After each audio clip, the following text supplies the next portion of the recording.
le commerce, l'agriculture. Si on dit l'agriculture, c'est l'agriculture avec grand A. Il y a l'agriculture, l'élevage, la foresterie et la pêche. Oui, la pêche également. La région de Thiès, pratiquement plus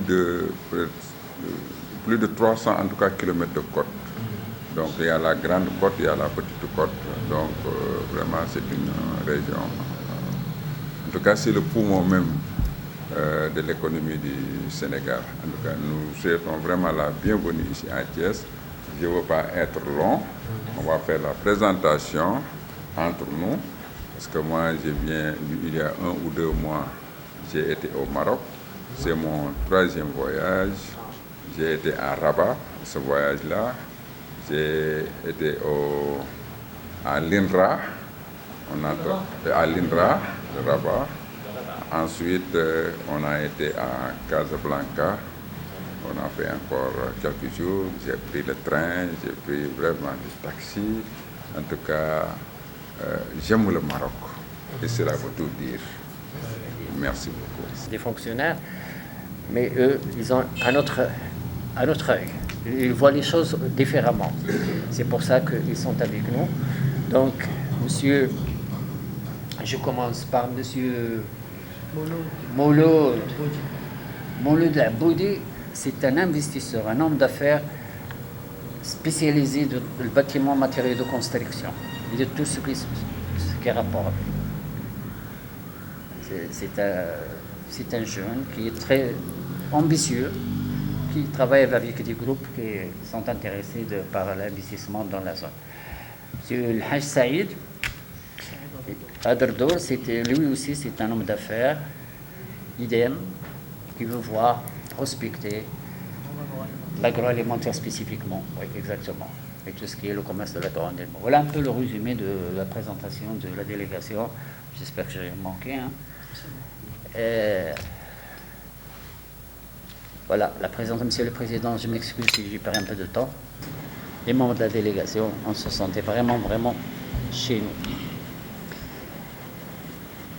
Plus que ça, nous partageons spirituellement une chose qui est l'islam, que nous faisons nos prières ensemble en même temps, et c'est vraiment une joie d'avoir trouvé les Sénégalais qui attachent énormément à leur religion, les petits garçons aux grands, femmes, etc. Nous avons beaucoup énormément apprécié. Bien sûr, la Tariqa Tijaniya réunissent quand même la majorité, les Mouridiens et les Nassérines, etc. Donc, alhamdulillah, on est chez nous. Donc, je vais être bref moi aussi, mais tout en vous remerciant et en s'excusant du retard, indépendamment de notre volonté. Vu les conditions, on a été jusqu'à Rosso et on est rentré jusqu'à Rosso, Mauritanie, pour voir un peu comment ça se passe, la circulation des transporteurs, des camionneurs, etc. Et c'est un constat vraiment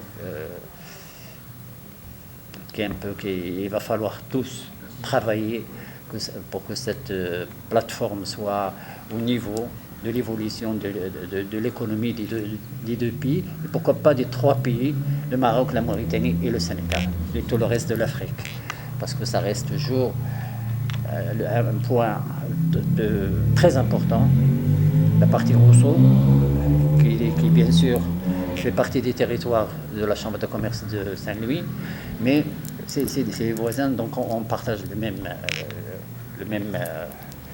même objectif. Donc cette plateforme de Rosso, vraiment, on doit tous militer. Je vais utiliser militer auprès des pouvoirs, les nôtres et les vôtres, pour que ce soit vraiment une plateforme digne, que l'humanité au moins soit respectée, parce que les conditions d'aujourd'hui, vraiment, laisse à désirer. Donc je m'excuse. Mon collègue Jamal, trésorier de la Chambre de commerce, membre du bureau bien sûr, homme d'affaires de profession, monsieur notre cher Abdelrahim Rami, c'est le secrétaire général de la Chambre de commerce, le directeur général, mais l'équivalent du secrétaire général. Alors, M. Dick, c'est le financier de la Chambre. Parce qu'on a bien fait d'amener avec nous le financier pour voir un peu. Hein?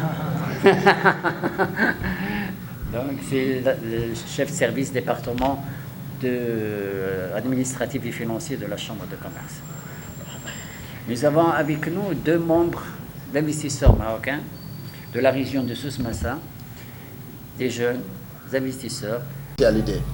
Et bon, avec une capacité d'offre de 26% après Dakar. Donc ça va de Yandayan, Somone, Ngaparou, Mbour, Sali. Là, c'est ce qu'on appelle la station balnéaire.